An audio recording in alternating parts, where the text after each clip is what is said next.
நீங்கள் எல்லாருமே டீப் சீக்னு ஒரு புது ஏஐ டூல் வந்துருக்கிறது கேள்விப்பட்டிருப்பீங்க. அது சைனாவில் உருவாக்கப்பட்டது. அது எப்படி வந்து ஓப்பன் ஏஐ கிரியேட் பண்ண சாட் ஜிபிடியை வந்து பின்னுக்கு தள்ளிடுச்சு. யூஎஸ்க்கும் சைனாக்கும் இடையே ஒரு பெரிய ஏஐ வார் நடக்க போகுது, ஆர்டிஃபிஷியல் இன்டெலிஜென்ஸ் வார் நடக்க போகுதுன்னு கேள்விப்பட்டிருப்பீங்க. இதெல்லாம் நடந்தாலுமே நம்ம வந்து இந்த ஏஐ எப்படி ஒர்க் ஆகுது, நம்ம லைஃப்பை எப்படிலாம் மாற்ற போகுது, இன்னும் ஒரு 30-40 இயர்ஸ் கழிச்சு நம்மளாம் வந்து டெய்லி நம்ம ஒர்க் பண்ணணும்னா கூட தெரியல. நம்ம படியும் காலை எழுந்துப்போம், நம்மளோட பிடிச்ச வேலைகளை செய்வோம், நம்ம வேலைக்கெல்லாம் போவேனா எல்லாமே ஏஐ மற்றும் ரோபாட்ஸ் பண்ணிடுன்ற நிலைமை கூட வரலாம். ஸோ நம்ம வந்து இந்த வீடியோவில் என்ன பார்க்க போறோம்னா, எப்படி இந்த ஏஐ டூல்ஸ்லாம் ஒர்க் ஆகுது, ஜெனரேட்டிவ் ஆர்டிஃபிஷியல் இன்டெலிஜென்ஸ்னா என்ன, மிஷின் லேர்னிங்னா எப்படி இந்த ஏஐ டூல்ஸ் இந்த மாதிரி சாட் ஜிபிடிலாம் ஒர்க் ஆகுதுன்றது நம்ம டீப்பாக பார்க்கலாம்.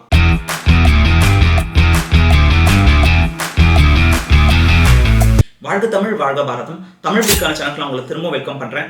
இந்த வீடியோவில் வந்து நம்ம வந்து ஃபைனான்ஸ் பற்றி பேச போகிறதில்ல, பட் டெக்னாலஜி பேச போகிறோம். நிறைய பேர் வந்து பிட்காயினும் இந்த மாதிரி சாட் ஜிபிடி மாதிரி டூல்ஸ்னால அஃபெக்ட் ஆக போகுது, இந்த டீப்சீக் வந்து அஃபெக்ட் பண்ண போகுதுன்னு நினைக்கிறாங்க. ஸோ நம்ம எல்லாருமே ஒரு கிளாரிட்டியான ஒரு அண்டர்ஸ்டாண்டிங் இருக்கணும், என்ன இந்த ஏஐ டூல்ஸ்லாம் பண்ணுது. ஸோ நம்ம இதில் நம்ம என்ன பார்க்கலாம்னா, எப்படி இந்த ஏஐ டூல்ஸ் ஒர்க் ஆகுதுன்னு பார்க்கலாம். இது எப்படி ஆரம்பிச்சதுன்னா, சார்ல்ஸ் கேபேஜ்ன்ற ஒருத்தர் வந்து 1800s ஒரு கம்ப்யூட்டர் கண்டுபிடிக்கிறாரு. அது வந்து நம்ம இப்போ யூஸ் பண்ணுற எலக்ட்ரானிக் கம்ப்யூட்டர் மாதிரி இல்லை, அது வந்து ஒரு மெக்கானிக்கல் கம்ப்யூட்டர். அது ஃபுல்லாகவே ஒர்க் ஆகலை.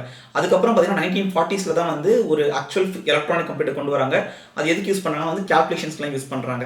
அது வந்து ஜென்ரல் பர்பஸ், நம்மள மாதிரி நார்மல் பீப்புள் யூஸ் பண்ணுற மாதிரி இல்லை. அது நிறைய ரெசிஸ்டர், கெப்பாசிட்டர், வேக்யூம் டியூப்ஸ்லாம் வச்சு ரொம்ப காம்ப்ளெக்ஸாக இருந்துச்சு. அது ஒரு பெரிய ரூம் ஃபுல்லாக பிடிக்கிற அளவுக்கு இருந்துச்சு. பட் இது எப்போ வந்து ரெவல்யூஷன் ஆச்சுன்னா, பில் கேட்ஸ் வந்து மைக்ரோசாஃப்ட் ஆரம்பிச்சப்போ தான் வந்து நார்மல் கம்ப்யூட்டர்ஸ் வந்து மார்க்கெட்டுக்கு வந்துச்சு. அப்போ தான் வந்து நம்மள மாதிரி பீப்புளெலாம் வந்து டெஸ்க்டாப் கம்ப்யூட்டர்லாம் வாங்க ஆரம்பிச்சாங்க. எல்லா கம்பெனிஸ் வந்து கம்ப்யூட்டர்ஸ் யூஸ் பண்ண ஆரம்பிச்சாங்க. அதே மாதிரி ஆப்பிளும் வந்து அவரோட ஐமேக் கொண்டு வந்தார்.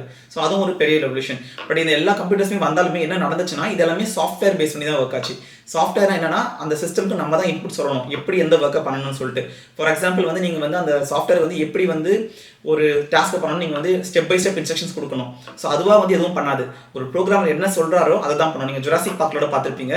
அந்த ஜுராசிக் பார்க்கில் வந்து ஆட்டோமேட்டிக்காக கேட் திறக்கும், கேட் மூடும். இதெல்லாமே பார்த்தீங்கன்னா ப்ரோக்ராமிங் தான். அதில் ஒரு ஃபால்ட் ஆகி தான் வந்து ஜுராசிக் பார்க்கில் பெரிய ஆக்சிடென்ட் ஆகிடும். ஸோ இதுதான் பார்த்தீங்கன்னா நார்மல் கம்ப்யூட்டர் கான்செப்ட். இப்படி தான் சாஃப்ட்வேர் ஒர்க் ஆகுது.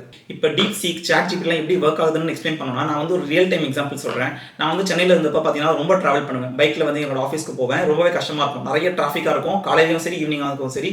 ட்ராவல் பைக்கில் பண்ணாலுமே கூட 1 hour எடுத்து ட்ராவல் ஆகிடும் ஆஃபீஸ் போய் சேர்றதுக்கு.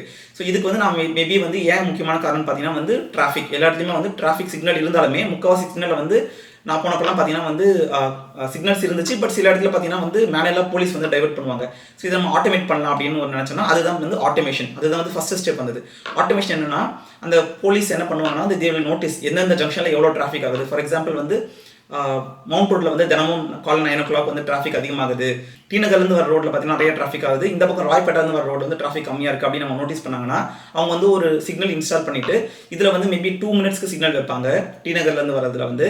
ஆனால் இந்த பக்கம் ராய்பேட்டாலேருந்து வரது வந்து 1 minute சிக்னல் வைப்பாங்க, ஏன்னா டிராஃபிக் கம்மியாக இருக்குன்றது. இது வந்து பேசிக் ஆட்டோமேஷன். நீங்கள் வந்து அந்த சிக்னலுக்கு வந்து நீங்கள் வந்து உங்களோட இன்ஸ்ட்ரக்ஷன்ஸ் கொடுக்குறீங்க. டெய்லி வந்து இந்த சிக்னலுக்கு 2 minutes ரெட் கொடுங்க, இந்த சிக்னலுக்கு வந்து 1 minute ரெட் கொடுங்கன்னு சொல்லிட்டு மேனுவலாக வந்து ஆட்டோமேட் பண்ணுறாங்க. மேனுவல் ஒர்க் வந்து ஆட்டோமேட் பண்ணுறாங்க. இது வந்து ஃபஸ்ட்டு ஸ்டெப் டுவர்ட்ஸ் ஆட்டோமேஷன். ஏன்னா ஒரு போலீஸ் வந்து தினமும் அங்கே உட்கார வேணாம், ஆட்டோமேட்டிக்காக நடக்கும். ஸோ நான் மேபி வந்து இதை தெரிஞ்சால் நான் வந்து காலையில் கரெக்டாக பைக்கில் கரெக்டாக ஆரம்பிச்சு போகலாம். கரெக்டாக எனக்கு தெரியும் 2 minutes அங்கே சிக்னல் இருக்குன்னு தெரிஞ்சு நான் வந்து அதுக்கு ஏற்ற மாதிரி என்னோட பிளானிங் பண்ணிக்கலாம் என்னோட ட்ராவலில் வந்து. இது வந்து சிம்பிள் ஆட்டோமேஷன். பட் இதுக்கு அடுத்த லெவல் என்னென்னு பார்த்தீங்கன்னா வந்து கிராஃப் பேஸ்ட் அல்காரிதம்ஸ்லாம் வந்துச்சு. என்னென்னு பார்த்தீங்கன்னா டிச்கி-ஸ்ட்ராஸ் அல்காரிதம், ட்ராவலிங் சேல்ஸ்மேன் அல்காரிதம் அப்படின்னு ஒரு கான்செப்ட்ஸ்லாம் இருக்குது. அது என்னென்னா பார்த்தீங்கன்னா, ஃபார் எக்ஸாம்பிள் வந்து ஒரு சேல்ஸ்மேன் இல்லை ஒரு அமேசான் உங்களுக்கு டெலிவரி வருதுன்னா, அவங்களுக்கு காலையிலேயே வந்து மேப் போட்டு கொடுத்துருவாங்க. இந்த சார்ட்டில் தான் நீங்கள் வந்து போய் சேரணும், உங்களோட டெலிவரிஸ்லாம் கொடுக்கணும்னு சொல்லிட்டு. சப்போஸ் நீங்கள் கூட கல்யாணத்துக்குலாம் வந்து பத்திரிக்கை எடுத்துட்டு போவீங்க, இன்விடேஷன் கார்டு கொடுக்கலான்னு போவீங்க. ஸோ அப்படி கொடுக்கும்போது மேபி ஒரு 50 ரிலேட்டிவ்ஸ் நீங்கள் கொடுக்குறா இருக்கலாம். நீங்கள் பாட்டி உங்களோட மைண்டில் தெரிஞ்ச ஒரு ரூட் நீங்கள் வந்து போவீங்க, எனக்கு தெரிஞ்ச ரூட் இதான்ப்பா அப்படின்னு சொல்லிட்டு போவீங்க. பட் நீங்கள் அந்த அல்காரிதம் கிட்ட சொன்னீங்கன்னா அது வந்து ஷார்ட்டஸ்ட் பார்த்தீங்கன்னு சொல்லுவோம். ஃபார் எக்ஸாம்பிள் நீங்கள் இங்கேருந்து சைதாப்பேட் போங்க, சைதாப்பேட்லேருந்து அப்படியே டி நகர் போங்க, டி நகர்லேருந்து அப்படியே கீழ்பாக் போங்கன்னு சொல்லிட்டு it can give a nice little map, கரெக்டான ஷார்ட்டஸ்ட் பார்த்து கொடுக்கும். ஸோ அது வந்து நெக்ஸ்ட் லெவல் ஆஃப் அட்வான்ஸ்மெண்ட்ஸ். அப்படி தான் பார்த்தீங்கன்னா உங்களோட கூகுள் மேப்ஸும் ஒர்க் ஆகுது. ஃபார் எக்ஸாம்பிள் நீங்கள் வந்து நான் திருவான்மையிலேருந்து சென்ட்ரல் போகணும்னு நீங்கள் கேட்டிங்கன்னா கூகுள் மேப் வந்து மேபி 2 ஆப்ஷன் கொடுக்கலாம். ஒன்று வந்து மயிலாப்பூர் அந்த வழியாக போகிற மாதிரி சொல்லலாம், பீச்சோட வழியாக. இன்னொன்று வந்து பார்த்தீங்கன்னா மவுண்ட் ரோட் வழியாக போகிற ஆப்ஷனும் கொடுக்கலாம். ஸோ இது வந்து நார்மல் அல்காரிதம்ஸ். இது வந்து செகண்ட் ஸ்டெப், ஆட்டோமேஷனுக்கு அடுத்த ஸ்டெப். இதுக்கு அடுத்த லெவல் என்னன்னு பார்த்தீங்கன்னா வந்து ஆர்டிஃபிஷியல் இன்டெலிஜென்ஸ். ஆர்டிஃபிஷியல் இன்டெலிஜென்ஸ் என்னன்னா பார்த்தீங்கன்னா மனுஷன் எப்படி வந்து இன்டெலிஜென்ட்டாக யோசிச்சு முடிவெடுக்கிறானோ அதே மாதிரி சிஸ்டம்ஸை வந்து யோசிச்சு முடிவெடுக்கிறது தான் பார்த்தீங்கன்னா வந்து ஆர்டிஃபிஷியல் இன்டெலிஜென்ஸ். இந்த ஆர்டிஃபிஷியல் இன்டெலிஜென்ஸ்ன்றது பெரிய கடல், அதில் நிறைய சப்டிவிஷன்ஸ் இருக்கு. அதில் முக்கியமான விஷயம் என்னன்னு பார்த்தீங்கன்னா வந்து மிஷின் லேர்னிங். மிஷின் லேர்னிங் என்னன்னு பார்த்தீங்கன்னா வந்து மிஷின் வந்து அந்த சிஸ்டம், மிஷின்னா வந்து அந்த லேப்டாப் சிஸ்டம் இல்லை ஒரு சர்வர் எது வேணா நீங்கள் வச்சுக்கலாம். அந்த சிஸ்டம் அந்த CPU என்ன பண்ணுன்னா இட் வில் லேர்ன், நம்ம கொடுக்குற டேட்டா வச்சு லேர்ன் பண்ணிட்டு அது என்ன பண்ணலாம்னு சொல்லிட்டு யோசிக்கும். ஃபார் எக்ஸாம்பிள் இந்த கேஸில் நீங்கள் அந்த டிராஃபிக் சிக்னலில் வந்து நீங்கள் அந்த மிஷின் லேர்னிங் அல்காரிதம் நீங்கள் இன்ஸ்டால் பண்ணிட்டு நீங்கள் வந்து டேட்டா சப்ளை பண்ணணும். ஃபார் எக்ஸாம்பிள் வந்து லாஸ்ட் 1 இயருக்கு இந்த மவுண்ட் ரோடில் எவ்வளோ டிராஃபிக் நடக்குது, எவ்ரிடே காலையில் மதியம் ஈவினிங் எவ்வளோ டிராஃபிக் இருக்குது, நீங்கள் அதை ஃபுல் டேட்டா சப்ளை பண்ணிங்கன்னா அதை பேஸ் பண்ணி அந்த சிஸ்டமே வந்து லேர்ன் பண்ணும். ஓகே காலையில் 9 to 10 பயங்கர டிராஃபிக்காக இருக்குது, அதுக்கப்புறம் 11 to 4 வந்து டிராஃபிக் இல்லை, திரும்பி 4 to 9 டிராஃபிக் இருக்குன்னு சொல்லிட்டு அதுவே வந்து அந்த டிராஃபிக் லைட் எவ்வளோ நேரம் ரெட் லைட் கொடுக்கணும், எவ்வளோ நேரம் க்ரீன் லைட் கொடுக்கணும்னு சொல்லிட்டு கரெக்டான வேல்யூஸ் ப்ரெடிக்ட் பண்ணும். அதுதான் வந்து பார்த்தீங்கன்னா சிம்பிள் எக்ஸாம்பிள் மிஷின் லேர்னிங்க்கு. இந்த மிஷின் லேர்னிங்கில் பார்த்தீங்கன்னா 3 டைப்ஸ் ஆஃப் லேர்னிங் இருக்குது. ஒன்று வந்து பார்த்தீங்கன்னா சூப்பர்வைஸ்டு லேர்னிங், இன்னொன்று வந்து அன்சூப்பர்வைஸ்ட் லேர்னிங், லாஸ்ட் ஒன் பார்த்தீங்கன்னா வந்து ரீஇன்ஃபோர்ஸ்மெண்ட் லேர்னிங். இந்த டீட்டெயில்ஸ் நான் போகல, பட் இதை வந்து நீங்கள் அண்டர்ஸ்டாண்ட் பண்ணிக்கணும். ஸோ இப்படி தான் மிஷின் லேர்னிங் கான்செப்ட் முதல்ல வருது. ஃபார் எக்ஸாம்பிள் வந்து இப்போ நீங்கள் யூடியூப்ல வீடியோ பார்க்குறீங்கன்னா அது வந்து உங்களோட டேட்டா எல்லாத்தையும் கலெக்ட் பண்ணி அனலைஸ் பண்ணிக்கும். ஃபார் எக்ஸாம்பிள் இவங்க வந்து நிறைய குக்கரி வீடியோ பார்க்குறாங்க, நிறைய கேட் வீடியோ பார்க்குறாங்கன்னா அவங்களுக்கு வந்து மோர் அந்த மாதிரி டைப் ஆஃப் வீடியோஸ் வந்து சஜஸ்ட் பண்ணும். இப்போ நீங்கள் நிறைய ஃபைனான்ஸ் வீடியோஸ் பார்க்குறீங்க, ஸ்டாக் மார்க்கெட் வீடியோ பார்க்குறீங்கன்னா உங்களுக்கு அந்த ஸ்டாக் மார்க்கெட் வீடியோஸ் வந்து ப்ரெடிக்ட் பண்ணும். ஸோ அகைன் வந்து இது எல்லாமே மிஷின் லேர்னிங் மூலமாக நடக்கிறது. இதுக்கு அடுத்த லெவல் பார்த்தீங்கன்னா வந்து டீப் லேர்னிங். டீப் லேர்னிங் எப்படி ஒர்க் ஆகுதுன்னா நியூரல் நெட்வொர்க்ஸ் அப்படின்ற ஒரு கான்செப்ட்ல ஒர்க் ஆகுது. நியூரல் நெட்வொர்க்ஸ் எப்படி ஒர்க் ஆகுதுன்னா நம்ம பிரெயின்ல நியூரான்ஸ் எப்படி ஒர்க் ஆகுதோ அதே மாதிரி ஒர்க் பண்ணுறதுனால அதுக்கு நியூரல் நெட்வொர்க்ஸ்னு பேர். அது வந்து it will keep learning based on feedback. அதில் மல்டிபிள் லேயர்ஸ் இருக்கும். So input layer output layer அந்த கான்செப்ட்ல ஒர்க் ஆகும். உள்ள நிறைய ஹிடன் லேயர்ஸ் இருக்கும். அதுதான் நியூரல் நெட்வொர்க், அதுதான் டீப் லேர்னிங். இந்த டீப் லேர்னிங் எப்படி ஒர்க் ஆகுதுன்னா கண்டினியூஸாக ஃபீட்பேக் மெக்கானிசம் வந்துட்டே ஒர்க் ஆகும். ஃபார் எக்ஸாம்பிள் டெஸ்ட்ல அட்டானமஸ் கார்ஸ்லாம் இருக்கு இல்லையா, ஆட்டோமேட்டிக்காக ஒர்க் ஆகிற கார்ஸ் இருக்கு இல்லையா, அதெல்லாம் பார்த்தீங்கன்னா வந்து இந்த டீப் லேர்னிங் கான்செப்ட்ல தான் ஒர்க் ஆகுது. இந்த டீப் லேர்னிங்லயும் உள்ள இருக்கிற ஒரு ஃபீல்ட் தான் பார்த்தீங்கன்னா வந்து ஜெனரேட்டிவ் ஏஐ. ஜெனரேட்டிவ் ஏஐன்னு பார்த்தீங்கன்னா ஜெனரேட்டிவ் ஆர்டிஃபிஷியல் இன்டெலிஜென்ஸ். அதாவது வந்து நீங்க கொடுக்குற இன்புட்டை பேஸ் பண்ணி அவுட்புட்ஸ் ப்ரெடிக்ட் பண்ணாம அதுவே வந்து சில அவுட்புட்டை வந்து புதுசாக ஒரு அவுட்புட்ஸை கொண்டு வரும். ஃபார் எக்ஸாம்பிள் கிரியேட்டிவாக ஏதாவது கொண்டு வரும். அதுக்கு தான் அது என்ன யூஸ் பண்ணுறாங்கன்னு பார்த்தீங்கன்னா வந்து லார்ஜ் லாங்குவேஜ் மாடல்ஸ், LLMs அப்படின்னு சொல்லுவாங்க.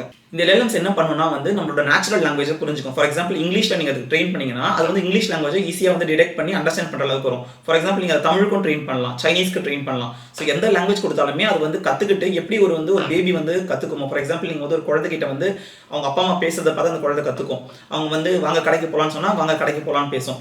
வேற யாராவது வந்து பேட் வேர்ட்ஸ் அந்த குழந்தைக்கு சொல்லி கொடுத்தா அந்த பேட் வேர்ட்ஸை பேசும். அப்படிதான் இந்த லார்ஜ் லாங்குவேஜ் மாடல்ஸ்லாம் ஒர்க் ஆகுது. ஸோ அதனால தான் பார்த்தீங்கன்னா அந்த ட்ரைனிங் டேட்டா ரொம்ப ரொம்ப முக்கியம். எந்த அளவுக்கு குவாலிட்டியான கண்டென்ட் நீங்கள் அதுக்கு இன்புட் கொடுக்குறீங்களோ அதை பேஸ் பண்ணி அந்த ஜென்ஏ டூல்ஸ்லாம் வந்து நல்லா வேலை செய்யும். இதில் இன்னொரு முக்கியமான விஷயம் என்னன்னு பார்த்தீங்கன்னா வந்து அந்த LLM மாடல்ஸ் ரொம்ப ரொம்ப ஸ்மார்ட். ஏன்னா நீங்கள் அதில் கான்டெக்ஸ்ட் அண்டர்ஸ்டாண்ட் பண்ணி ஒர்க் பண்ணணும். ஃபார் எக்ஸாம்பிள் நீங்கள் ஒரு ChatGPTல பேசுறீங்கன்னா இதுக்கு முன்னாடி நீங்கள் என்னென்ன கொஸ்டின்ஸ்லாம் கேட்டிருக்கீங்க அதை பேஸ் பண்ணி நீங்கள் அதுக்கு ஃபாலோ அப் கொஸ்டின் கேட்கலாம். ஃபார் எக்ஸாம்பிள் நீங்கள் வந்து சச்சின் தான் பெஸ்ட் பிளேயரான்னு கேட்கலாம். அது வந்து உங்களுக்கு ஆன்சர் சொல்லும். பட் நீங்கள் வந்து சொல்லலாம் இல்லை நான் வந்து விராட் கோலி தான் பெஸ்ட் பிளேயர் அப்படின்னு நீங்கள் கொடுத்தீங்கன்னா அது உங்களோட பயஸை புரிஞ்சுக்கிட்டு அதுக்கேற்ற மாதிரி உங்களுக்கு ரிப்ளை கொடுக்கும். இன்னொரு சிம்பிள் எக்ஸாம்பிள் சொல்லணும்னா ஃபார் எக்ஸாம்பிள் நீங்கள் வந்து சப்போஸ் உங்கள் பாஸ் கேட்குறேன்னு வச்சுக்கோங்களேன், நேற்று எப்படி போச்சு உங்களோட டே, நல்லா போச்சா, வீக்கெண்ட் அப்படி கேட்டிங்கன்னா நீங்கள் வந்து ஒரு பாலிஷ்டான ஒரு ரிப்ளை கொடுப்பீங்க. அதே ஒரு ஃப்ரெண்டு கேட்டான்னு வச்சுக்கோங்களேன், ரொம்ப கேஷுவலாக ரொம்ப பர்சனல் டச்சோட அந்த ரிப்ளை நீங்கள் கொடுப்பீங்க. ஸோ இந்த மாதிரி இந்த LLM மாடலும் ரொம்ப யூசர் என்ன இன்புட் கொடுக்குறாங்கன்றதை அண்டர்ஸ்டாண்ட் பண்ணி ரொம்ப ஸ்மார்ட்டாக ரிப்ளை பண்ணுற அளவுக்கு ரொம்பவே வந்து ஸ்மார்ட்டாக இருக்கும். ஸோ இப்படி தான் பார்த்தீங்கன்னா இந்த ChatGPT, DeepSeek, Geminiன்ற டூல்ஸ்லாம் ஒர்க் ஆகுது. ஸோ இந்த பேசிக் அண்டர்ஸ்டாண்டிங் கொடுக்கணும்னு நான் நினச்சேன். ஏன்னா வந்து எல்லாருமே ரொம்ப ஹைப்பாக பேசுகிறாங்க இந்த DeepSeek, ChatGPT பற்றி. பட் ஒரு பேசிக் அண்டர்ஸ்டாண்டிங் எப்படி இதெல்லாம் ஒர்க் ஆகுது, ஸ்டெப் பை ஸ்டெப் எப்படி இது எவால்வ் ஆச்சுன்னு நான் இந்த வீடியோவில் எக்ஸ்பிளைன் பண்ணலாம்னு நினச்சேன். இது உங்களுக்கு பிடிச்சிருந்தா நீங்கள் வந்து லைக் பண்ணுங்கள், சப்ஸ்கிரைப் பண்ணுங்கள். ஸோ அதே மாதிரி நெக்ஸ்ட் என்ன ட்ரை பண்ணனா எப்படி இந்த டூல்ஸ் நம்ம யூஸ் பண்ணணும், அதே மாதிரி ரொம்ப முக்கியமாக எப்படி இதை யூஸ் பண்ணக்கூடாது, என்னென்ன பெனிஃபிட்ஸ்லாம் இருக்குது, என்னென்ன ட்ராபேக்ஸ் இருக்குது அப்படின்றத நான் வந்து கவர் பண்ண ட்ரை பண்ணுறேன். நீங்கள் இந்த DeepSeek, ChatGPT மாடல்ஸ்லாம் யூஸ் பண்ணுறீங்களா, நீங்கள் அதை பற்றி என்ன நினைக்கிறீங்கிறது கமெண்ட்ஸ் ஸ்டார்ட் பண்ணுங்கள். நான் நெக்ஸ்ட் வீடியோ நம்ம மீட் பண்ணலாம். தேங்க்யூ.